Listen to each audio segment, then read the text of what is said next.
Welcome back to another episode of Mundane Conversation. My name is August, yours truly, and today we are speaking with Matt Farley of Motern Media. Hello. Hey, it's an honor to be here. Thank you. Oh, thank you.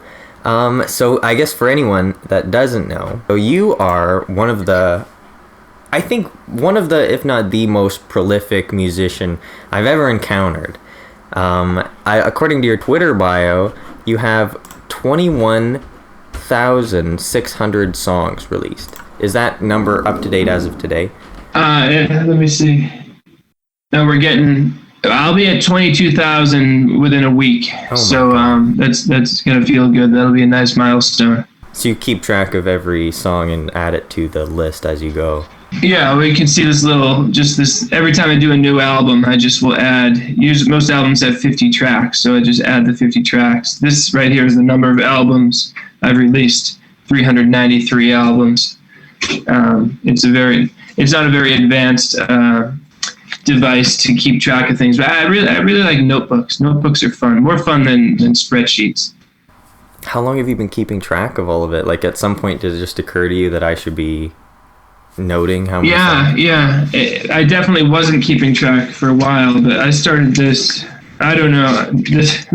this little notebook thing I've been doing for, 4 or 5 years, because no one was paying attention to me really for the first several years that I was doing this, and and no one was ever asking me what my song total was, and I didn't even know, and then finally I started getting attention, and I figured I should have answers to these questions. So you had to just go in and count everything up again?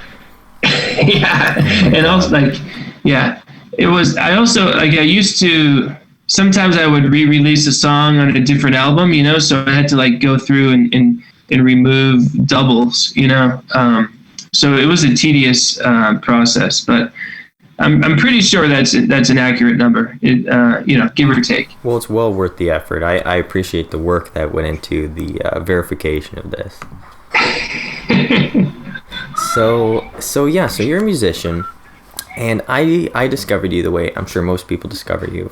I discovered you through my girlfriend, who discovered you in high school by Googling the Devon song or on YouTube. Nice. So it's through, I think the two main avenues of discovering your work is probably through the name songs or the poop songs.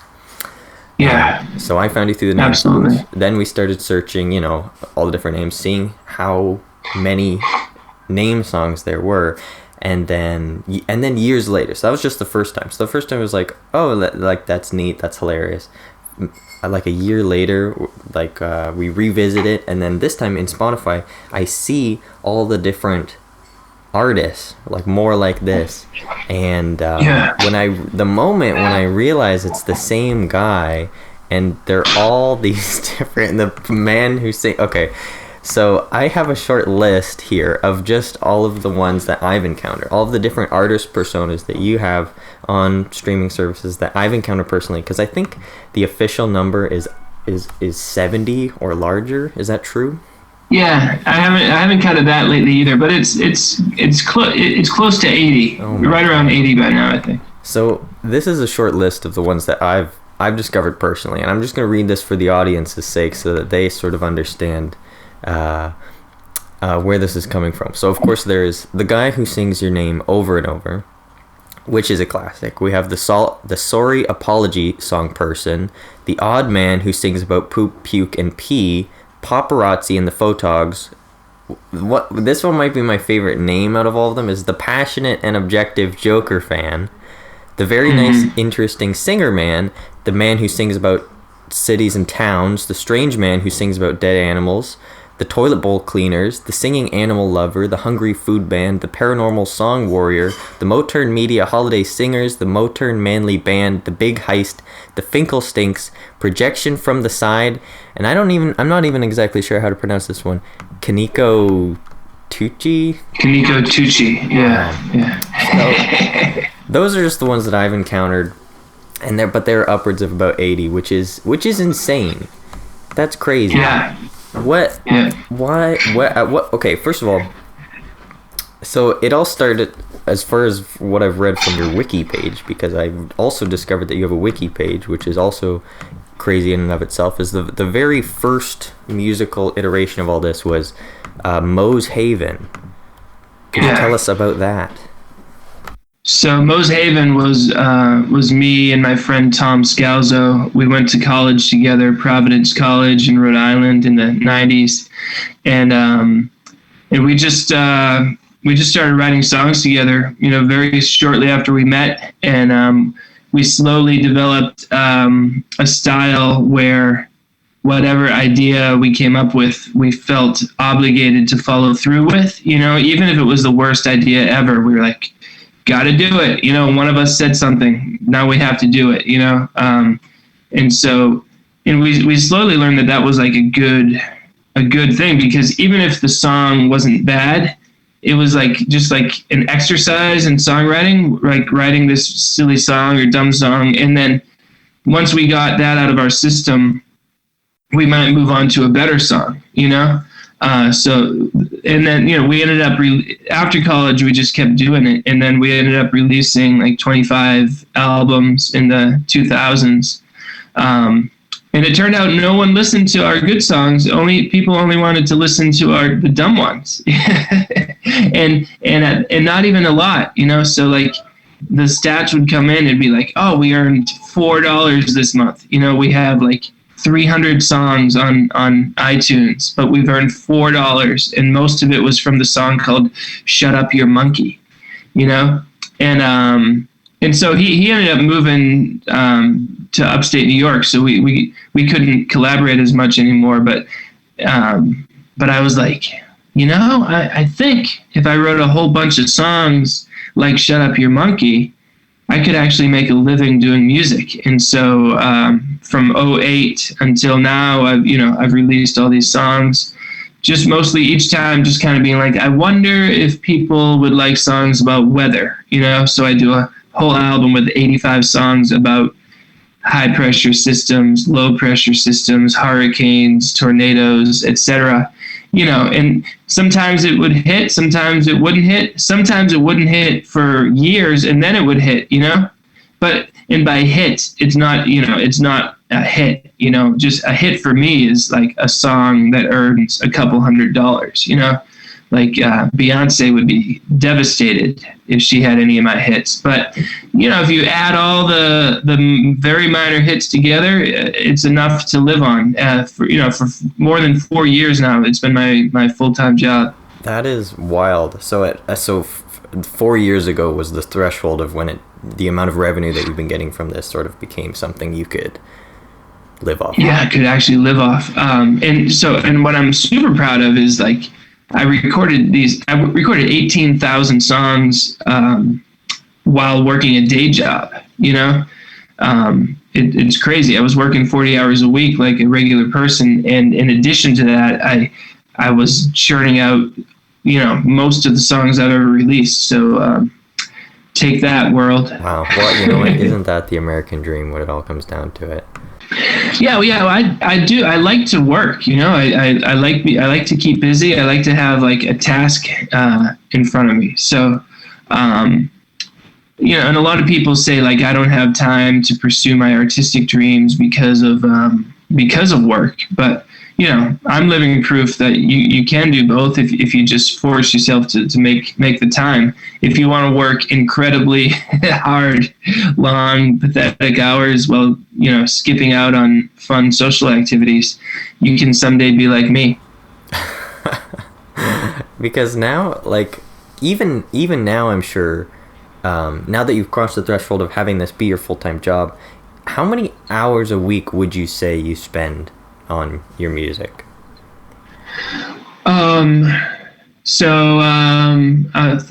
See, my wife and I have 2 kids, and so when she's working, I'm taking care of them. That's 4 days a week. So 4 days a week, I almost don't have any time to make music. The other 3 days a week, I'm putting in at least 10 hours a day.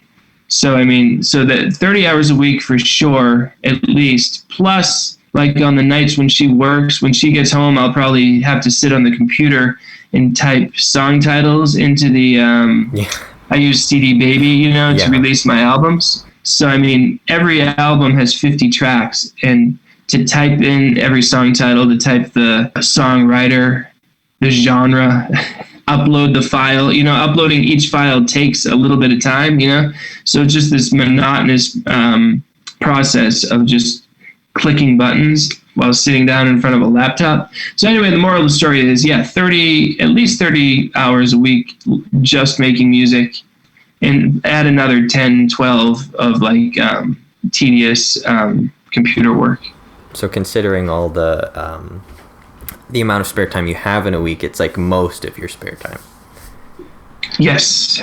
Yeah. But I mean, right, if I had absolutely nothing else to do, I would happily do even more, like I enjoy it. I'd much rather be making a song than relaxing. Yeah, it's dedication to your craft. I respect that. Yeah. Another question that I'm wondering about is, so you've been doing this before 2008, just your stuff on streaming services. The oldest I could find, at least, was from 2008. Well, yeah, 04. The Mose Haven stuff, first release was 04. Yeah. Is it still as fresh for you as it once was? Like, have you felt no level of burnout on this over the years?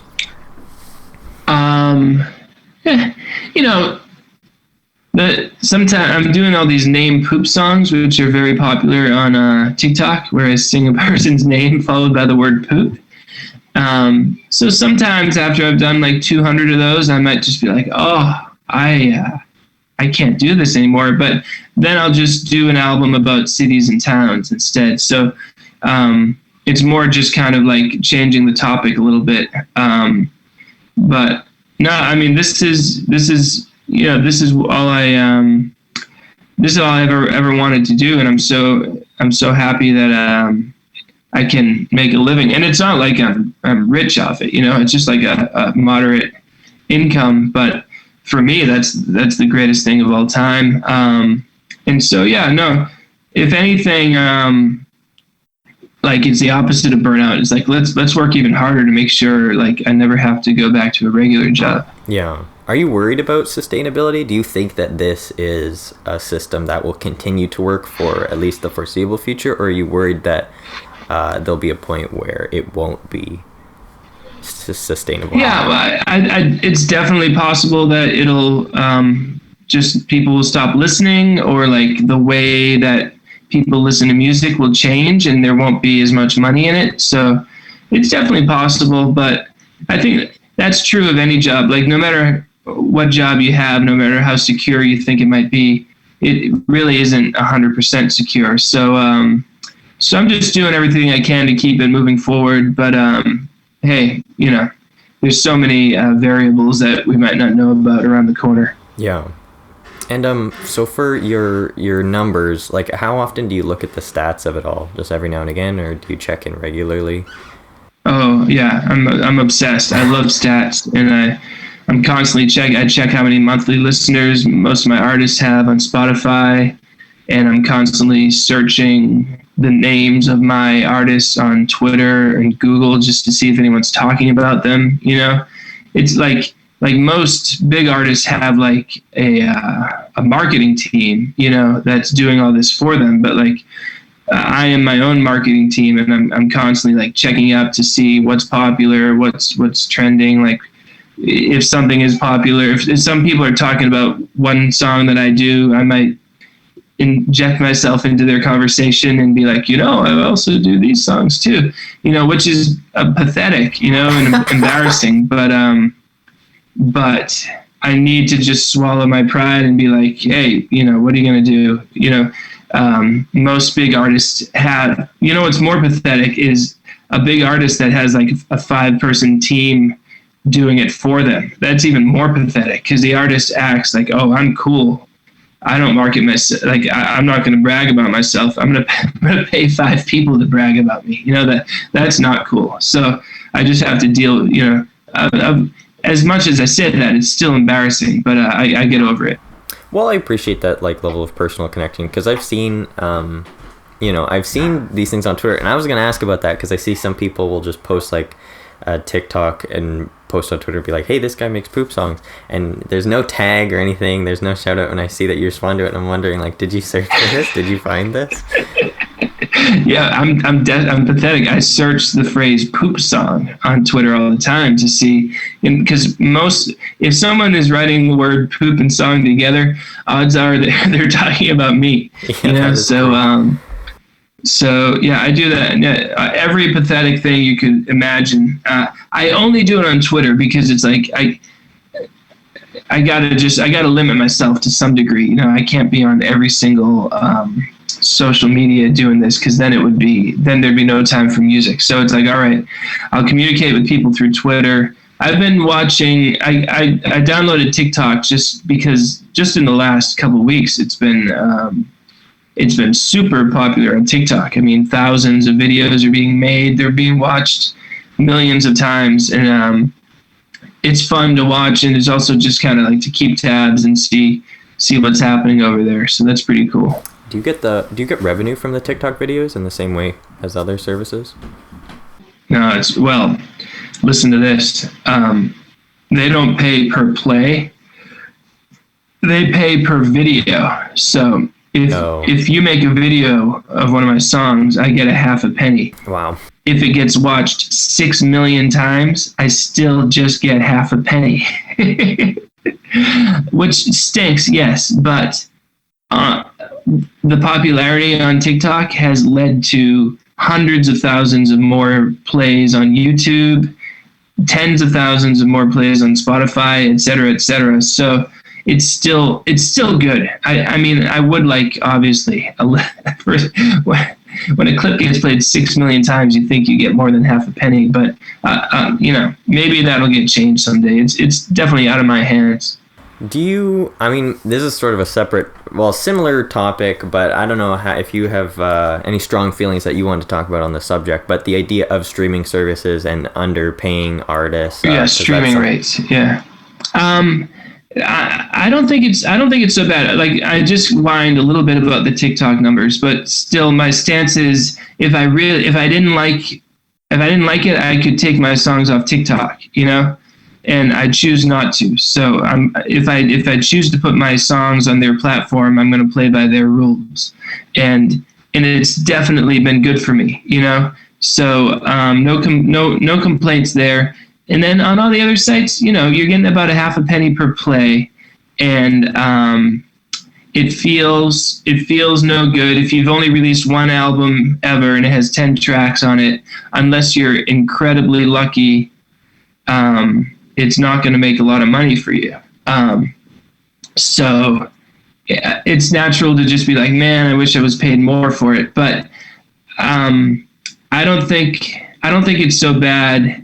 Because, like, 25 years ago, if you recorded an album in your living room, you would have pretty much zero shot at having a worldwide audience. It simply was not possible at all. You had to be chosen by a record company, and then you'd make the record for them. They would make you sign a really bad contract that you end up regretting, and odds are it still wouldn't be very widely released. They might change their mind about the album in the last minute. So it wasn't so good back then.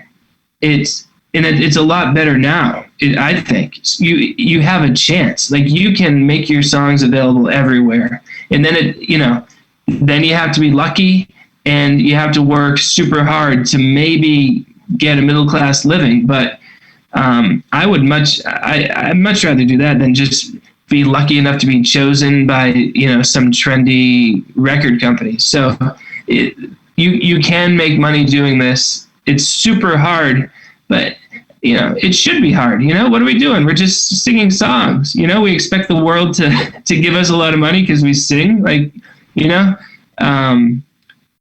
so I have very few complaints. Okay, last thing. The artists are mad about Spotify, that the artists aren't getting a lot of money, but part of the reason some artists got more money in the 90s, say, is because they were overcharging the audience on CDs. You know, you would have to pay like 15 or $20 for a CD in 1995, and you might only like one of the songs on the CD. You know, like you're stuck buying the whole CD just to buy one song that you like. So for consumers, the music industry is way better. You know, for $10-15, you have a month of Spotify and you can listen to anything, you know? So I think the music industry is the best it's ever been, and yet everyone's still whining about it. Because what you do, isn't possible without the streaming era that we're in, and your what you do is advantageous in the streaming era, where a lot of artists, you know, are putting more and more songs on the same album, releasing more music, more singles, that sort of thing, because that's what the algorithm sort of demands, and you've been able to find a way to kind of take advantage of it to the maximum.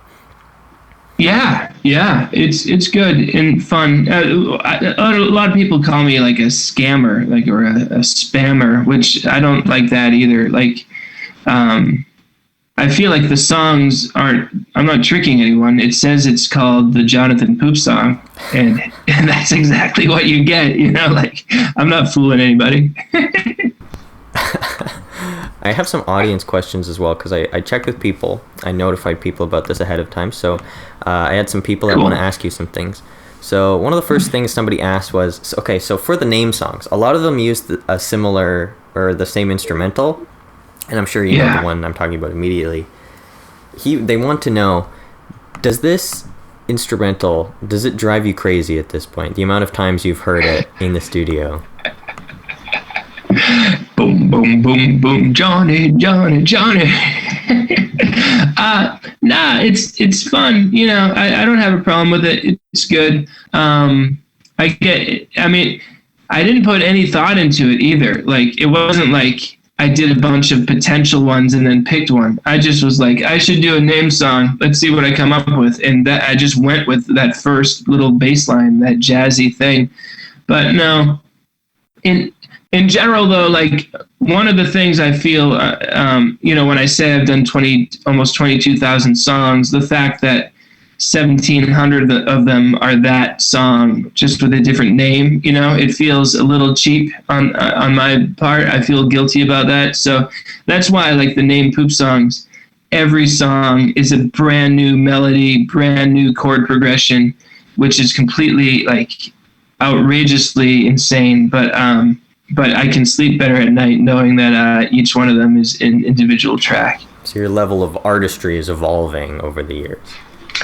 Yeah. Like I said, back then, from 2008 through 2012, 2013, I put out like 10 or 12,000 songs, I think. And like almost no one contacted me about it. You know, like it felt like I was making a little bit of money off it, but like no one was talking about it really. And it was like, who cares? No one's paying attention. I'll just churn out this garbage. And then when people started paying attention, I was like, oh, I should, you know, tidy up a little bit and you know, make these things a little bit more presentable. So, you know, since then I've tried to have a little more cred. Well, I mean, that's nice to hear, especially because like now that you have this platform and this you're making a living off it, to feel like you still want to move forward and reach new heights. It's good. Absolutely. Lets us know you're in good hands with yourself. Somebody also. Thanks. I have another question. If you were stranded on an island and you could only sing about either poop or pee for the rest of your life, what would you choose? I would sing about pee, you know, because I would assume I could get thirsty, you know, and for some reason maybe there'd be some like solace in singing about a liquid. And you've been doing poop songs for so long, it'd be something new for you. I have a few pee songs mixed in there, but yeah, it's mostly poop. Okay. So, Mose Haven was the very first band that everything spawned from. And you do have, like, as far as I know, correct me if I'm wrong, but I don't think you have any fully poop albums on Mose Haven, but you do have some poop-related songs on Mose Haven. Yeah, just a couple, yeah. What was the first, like, branch off other artist persona that was your first idea? What came first? Was it the Name Man or the Passionate Objective Joker fan? The first one I think was the Boston baseball band, where I sang about the Red Sox, the local team here, because they were super popular around then, and I was a big fan. So I sang about several players on that team, and that was a little bit, it was popular enough that I kept going. And then the next one after that was Paparazzi and the Photogs, when I was singing about celebrities. And then I think the Toilet Bowl Cleaners were the next one after that. And your most recent one, as far as I know, again, would be the Finkerstinks. You released that earlier this year. And that album on your wiki page is listed under the category of no jokes music. So no jokes, Mm-hmm. That's a term you coined for your music? Yeah. Because I like doing jolly, silly, weird songs. Like, obviously, if I didn't like it, then I'd be in major trouble. But also, I like writing like serious, just good songs, like that aren't novelty songs. So, several times a year, I'm putting out these no jokes albums that I'm super duper proud of. They're good compositions, and the production is more involved. And we're very slowly we're doing okay in terms, like the Finkerstinks right now are at 100 monthly listeners on Spotify, which we're like, 100, Meanwhile, the odd man who sings about poop has 35,000 monthly listeners, but still, it's like, it's hard. It's hard to stand out, and so we're still putting this stuff out there. Anytime if someone comes to me through the poop songs, I'll try to direct them to the other songs, But amidst all the silliness between the Big Heist and the Finkerstinks and Kaneko Tucci, Brendan McFarley, I put out several like really good albums per year over the last 5-6 years. That I'm super proud of, and maybe one day people will respect me for it. Frustrating because like for reference, the poop song on Spotify has, last I checked, I think it was 3.3 or 3.4 million streams on Spotify. So like you have all this attention going towards this other music, but it's harder to market the no jokes music, as it were. Yeah.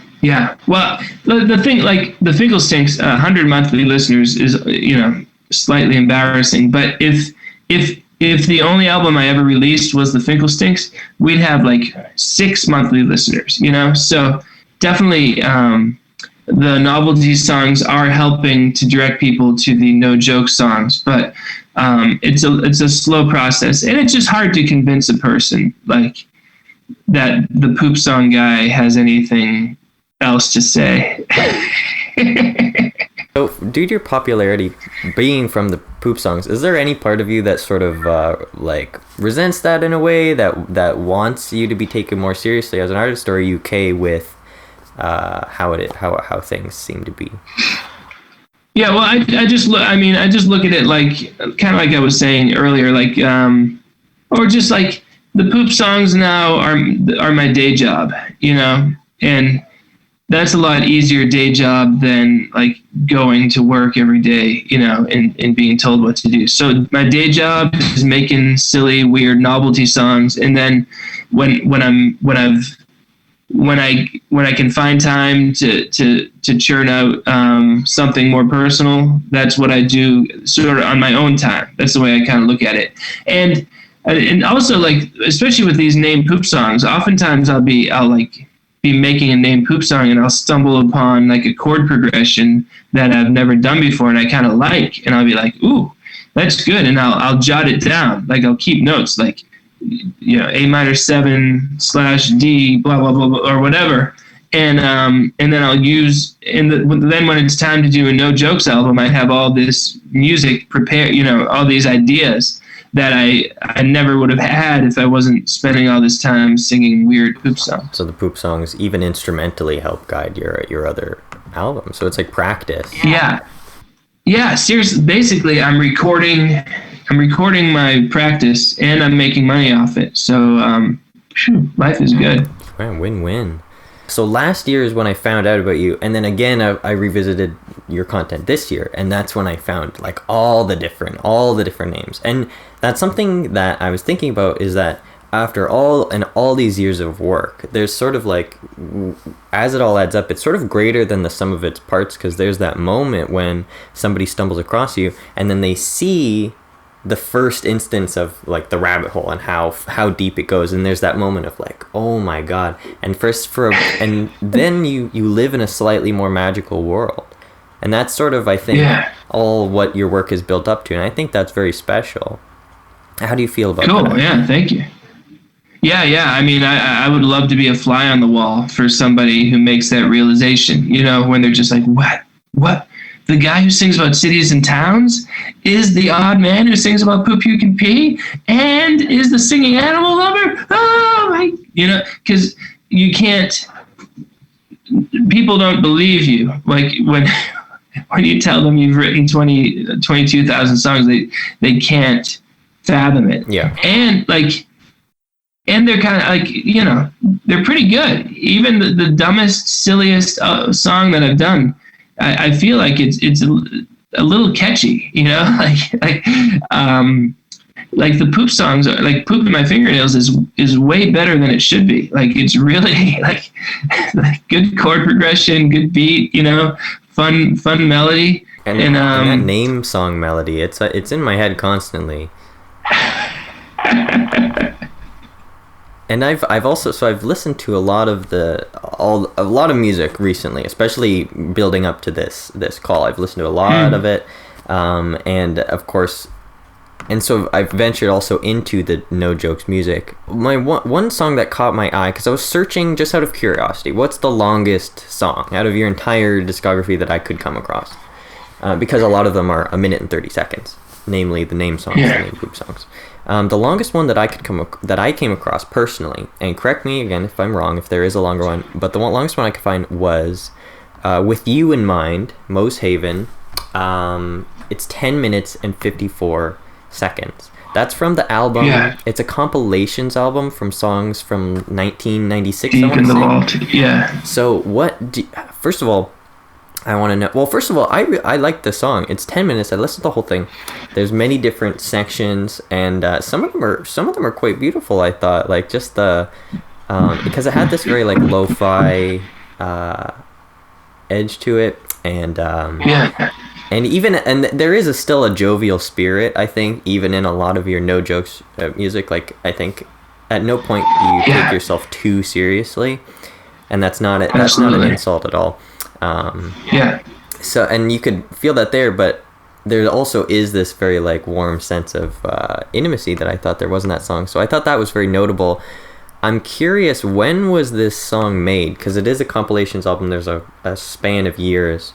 Do you remember? Yeah, I do. Yeah. So I was kind of lazy when that was from a session where Tom and I would just kind of hit record and just come up with whatever. So like, you're listening to just the joy of me and Tom with one idea after the next, doing a lot of improvising too. Like, we come up with something, but the lyrics, you could probably notice we're kind of making it up as we go sometimes, and cracking up and having fun. So that, I think that's like it's called With You in Mind, but it's really like 6 or 7 songs that are just on the same track, because so many of them are so short, it wasn't even worth like breaking them up into separate tracks. And that one, I think we recorded that in like April of 2006. And during that year, we committed to recording 30 minutes of music every day for the entire year.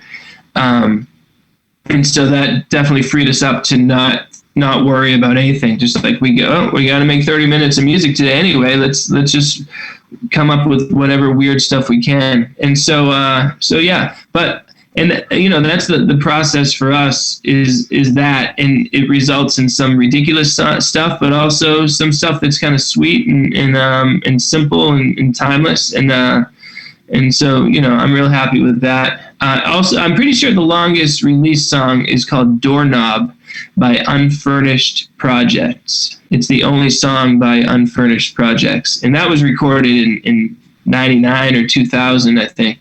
And it's a song about doorknobs. 22 and a half minutes. 22 and a half minutes. Oh my God. Yeah, because we recorded that on an audio tape, on one of those 4-track Tascam audio cassette tapes. And the longest you could record on it was 22 and a half minutes. So we just hit record until it ended.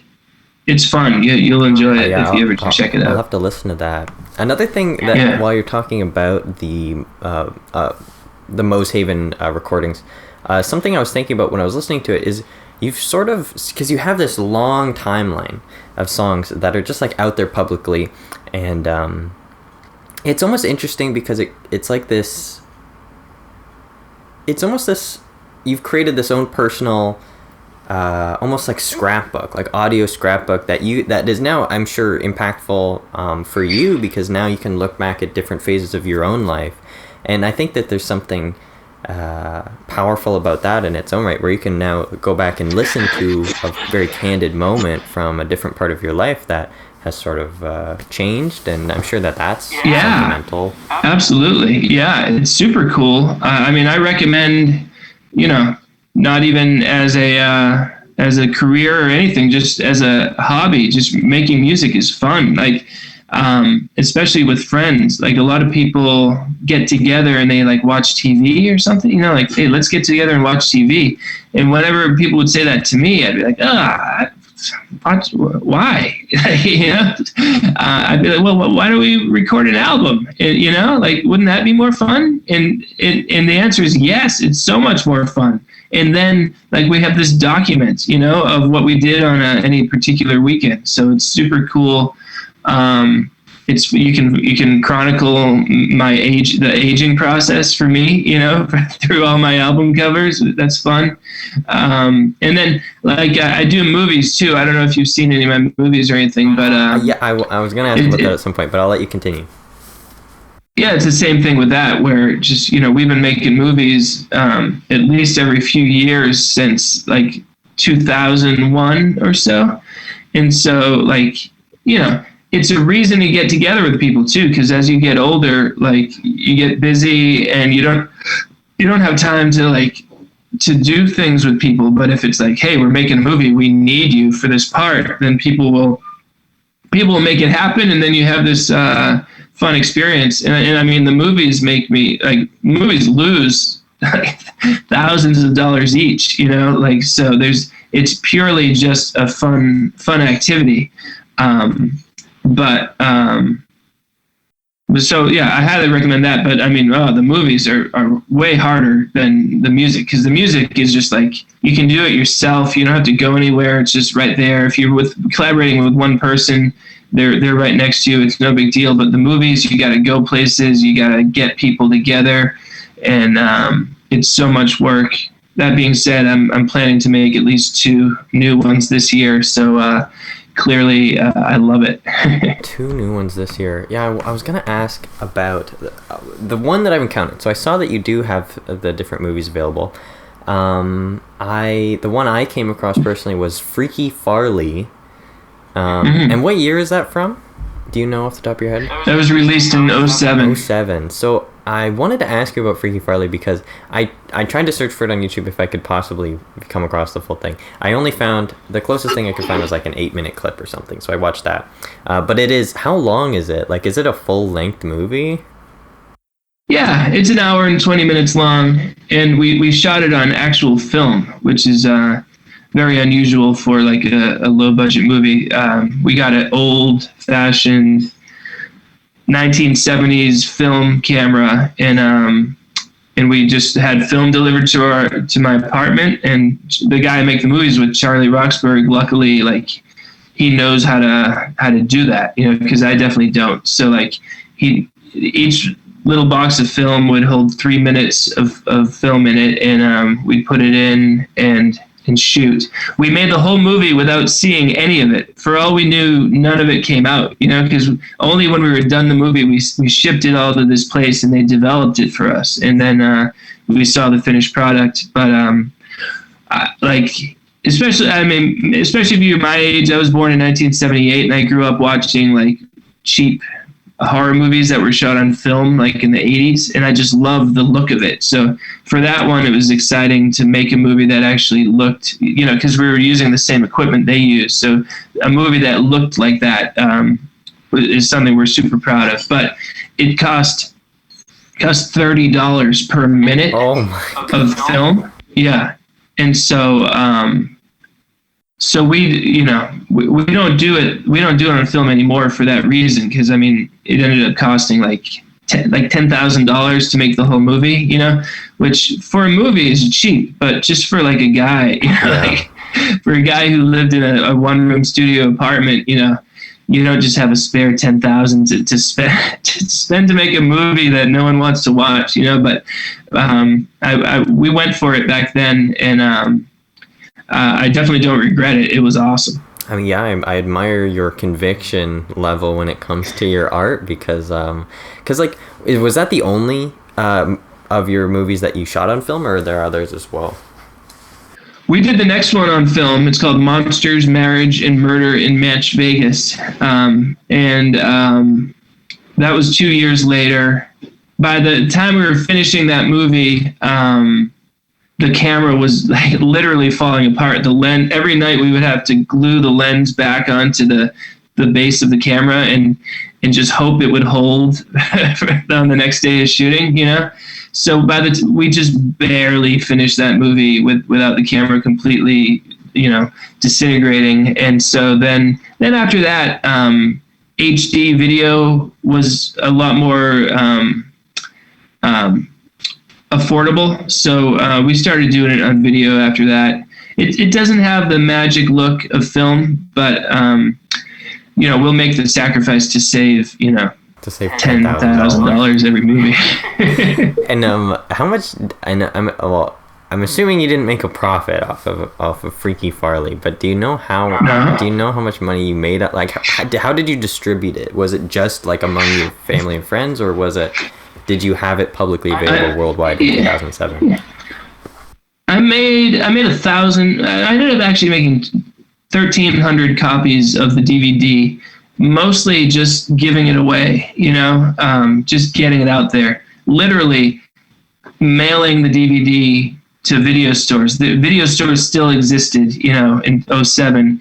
And so I just got the address of like 200 video stores and just sent it to them with a little note saying, put it on your shelves if you want, or give it away to someone, whatever you want to do with it, just get it out there, just somehow, So there was that. And then we found this like somewhat shady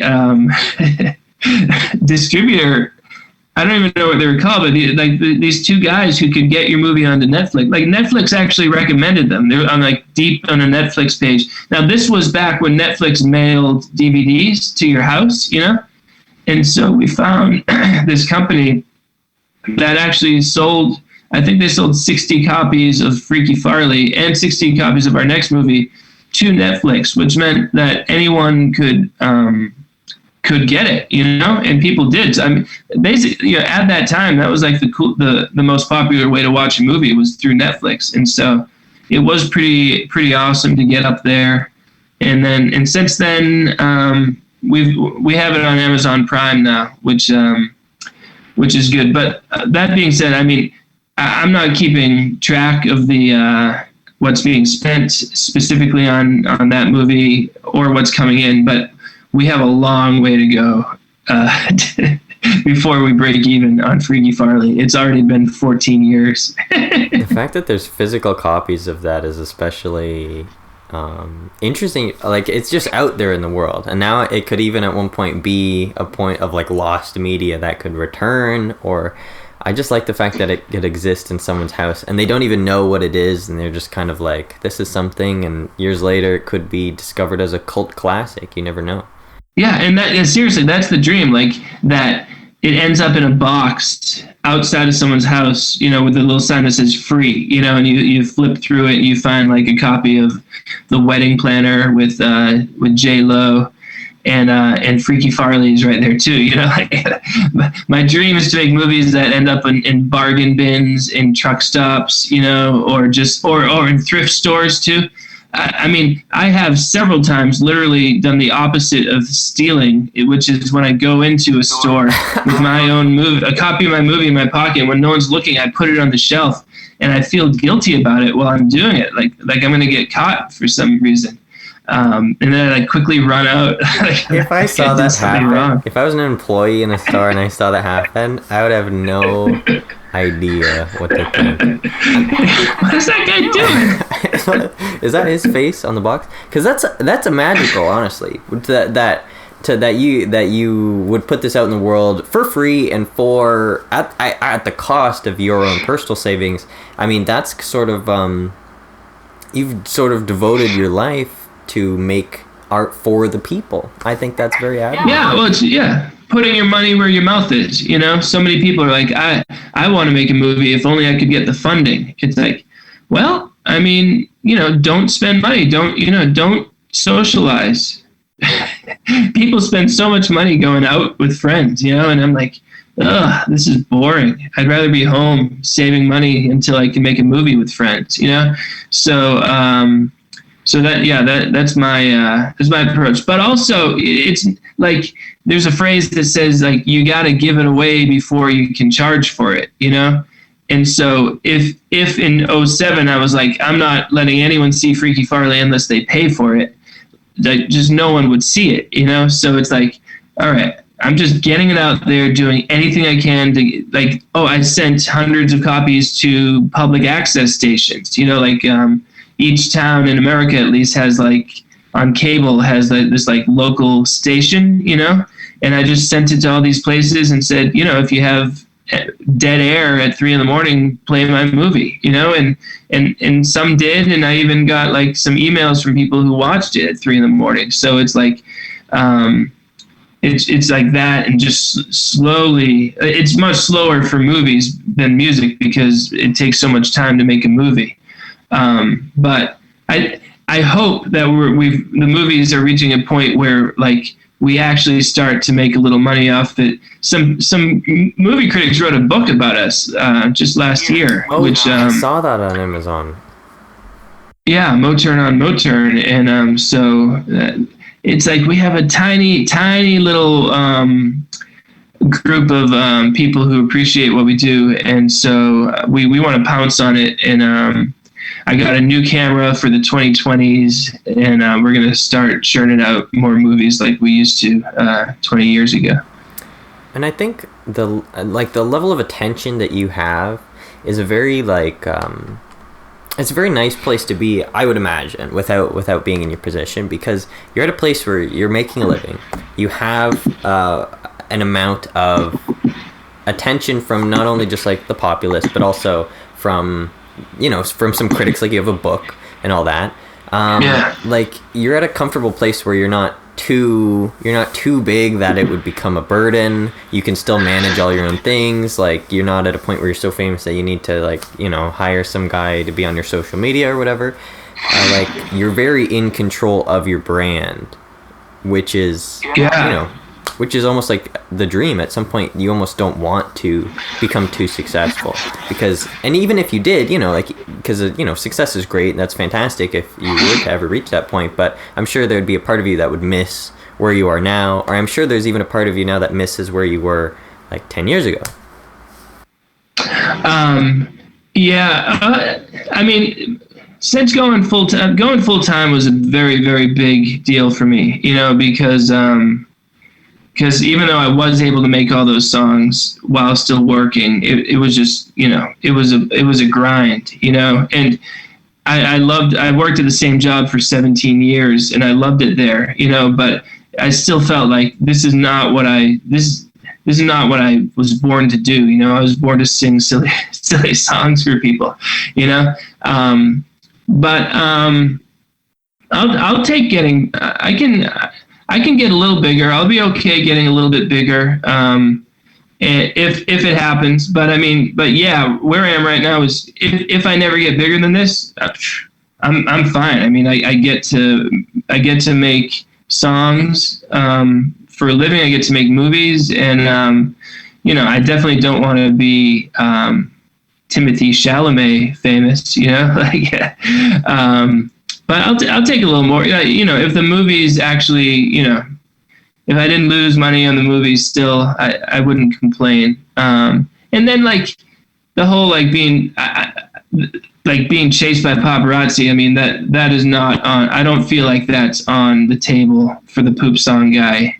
Anyway, I'm 42 years old. It's not like I'm a teen heartthrob or anything. So yeah. Life is pretty good, and yeah, I'm pursuing art as a full-time job. God bless America. Life is good. Because that's ultimately the most important thing, I think, to stay happy is to be satisfied with what you have. Is to be satisfied with your lifestyle and, count your blessings. Yeah. And you're in a place where you do recognize that, and that's great. Another question, that I was very curious about. So back to the music. So that was movies. Back to the topic of your music. You have so many artist personas that are out there. Is there any one that you, maybe besides Mose Haven, if that would be your answer, but is there any of these that you connect with on a more personal level? Is there anyone that you feel like is the main one? Well, just the one that I like a lot is the very nice, interesting Singer Man. And I like it because there's like a story within the story. Like if you're listening, the first 6 or 7 albums are just these jolly novelty songs about clothing and what else? Office supplies, stuff that happens. There's an album called Stuff That Happens with 80 songs about things that happen to people. But then if you keep listening, he slowly loses his mind, he's gone crazy from singing all these dumb songs and he can't take it anymore. And then he just snaps and he releases an album called Keep Being Awesome, where it's not silly novelty songs anymore. It's just the very nice, interesting Singer Man just singing about his heartache. He's so sad and lonely and isolated. And they're actually good songs, it's one of my No Jokes albums, but it's funny that it's by an artist who previously was all jokes, and so I've kind of developed this really ridiculous mythology around this character, and he ended up meeting a girl named Kathy and falling in love with her briefly, and so there's an album called Roy and Kathy where he just sings about all his insecurities about falling in love, and she ends up leaving him. And then we figure out that Kathy once dated the guy who sings songs about cities and town. Yeah. So anyway, I'm real happy with with the saga of that guy. And then beyond that, The Big Heist is the band where it's these 3 guys that I've known, since I was a teenager, and we're getting together and we're making songs that we're super proud of, and we're going to keep doing that too. So those are the ones that I'm most excited about. Something else I was wondering about is you include your phone number in many different songs, and you're pretty open about your phone number being an available piece of information that anybody can call, and that you'll pick up unless it's late at night because your wife has to work in the morning. Right.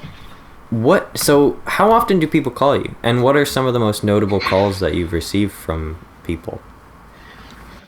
Well, people call every day, at least once a day. Lately, it's been a lot. It's been more than that.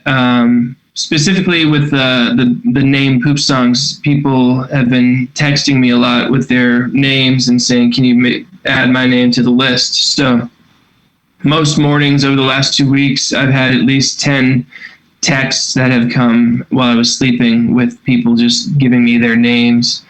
And then it'll just be, regular people just kind of heard the number randomly in a song and they want to call to see if it's for real, you know, like there's no way this is his real number, you know, and then I answer it and they're like, what? This is you, this is crazy, you know? But I mean, nothing specifically weird. Like most people are cool, you know, a good percentage of them hang up when I answer, you know, just because they get nervous, and that's understandable. But no real harassment or anything. It's been real cool, and most people are cool. Even sometimes someone will call and they'll kind of be a bit of a jerk to me at the beginning of the talk, and then by the end of the talk, we're friends. You know, so or just like people figure out quickly that like they're not good at messing with you. My job prior to this was working at a group home for teenagers. And so, like, I mean, if I can survive 17 years of teenagers giving me trouble, I can handle a phone call from somebody. Wow. So you have pretty thick skin by this point. Right. Oh, yeah. There's nothing that critics have said about me that will match what the kids would say to me. All in good fun. The kids are great. I still keep in touch with a lot of them from the group home. And, but I mean, come on, a whole bunch of teenagers are gonna mess with me. They're like, you sing about poop. And yet, you know, there's so many different artists and people that would love to be in a position where they're making a living. So you know what, you're killing it. You're out Amen. there. Okay. So now, yeah. So I'll wrap things up because it's been about an hour. And your time is very valuable because you spend so much of it doing the poop song. So I'm very thankful that you took the time to sit down and speak with me. Totally, yeah. This has been great. Thanks. You were prepared, and that's cool. Oh, I had to be prepared. I had to do my research on this. This was important. This is the most important interview of my career. Nice. I have one more question I wanted to ask you about. So, all right. What do you think out of all your work that you've put out to date that is publicly available? What do you think is like your magnum opus that you would recommend to people if you could guarantee anyone's time and say if you could sit down and listen to this front to back and pay attention to it and enjoy it for what it is, what would you recommend? Oh, that's tough. But I guess I'd say Stromboli's Alarm Clock by Mose Haven. It was the last album that Tom and I did, and we spent a lot more time writing it and a lot more time producing it. I would argue there's even some, you know, radio friendly tracks on there. They haven't been played on the radio much, but still I think they're worthy. So I feel like to just any average person, you can press play. It's not super silly. It's pretty just straightforward songs. You know, we slip a bunch of jokes into there, but they'll mostly go right over your head. And so you can listen start to finish. The production is as good as I've done. So that's the one. Stromboli's Alarm Clock by Mose Haven. 16 songs, 31 minutes. Yeah, I have it in front of me here. What's going on with this album cover? Because it's very different than even, definitely among all your album covers where it's like pictures of you with the text, but it's even different than the other Mose Haven arts that are usually photos in black and white. This appears to be some kind of an illustration. What's going on here? Illustration of two Army vets and a barmaid. Tom and I, when we write our songs, like we can't help but start creating this ridiculous backstory, you know, to the songs, and we like. So the album is weird. You wouldn't notice, but it's really the tale of this guy named Creepy Bobby, who comes to visit his friend Ferrucci in Nebraska, and he falls in love with Ferrucci's wife, Marie, and they have a brief affair, but then Marie goes back to Ferrucci, and Creepy Bobby leaves for New Orleans. So that's the picture of those three characters. You do a lot of character-based work. Yeah, it's just so funny to imagine like these down and out characters singing our songs for some reason. I can't explain it. Just Tom and I just literally weeping with laughter at our own silliness. But like I said, you don't need to know that story to appreciate these straightforward singer-songwriter songs. I will. I hadn't listened to any of these songs going forward. I did note it, especially because of the cover art. So I will go ahead. I'll give this a full listen sometime, probably today. Thank you. And I'll also post a link in the video when I post it. I'll put it in the description for anybody who is curious. I'll post a Spotify link. Or are any of your stuff on Bandcamp? No, because I love what Bandcamp does. I love that they have like the pay what you want type service where, you know, like I find it's a good tool for me to support other small artists who I feel like I like their work, I respect their work. It's an easy way, and they've been doing these things, Bandcamp Fridays, where normally Bandcamp takes like, you know, a certain percentage of the cut, but on every now and again on a Friday they won't, so 100% of the proceeds go to the artist. So I was just wondering if you had any of your material on there, or if you would consider putting your material on there.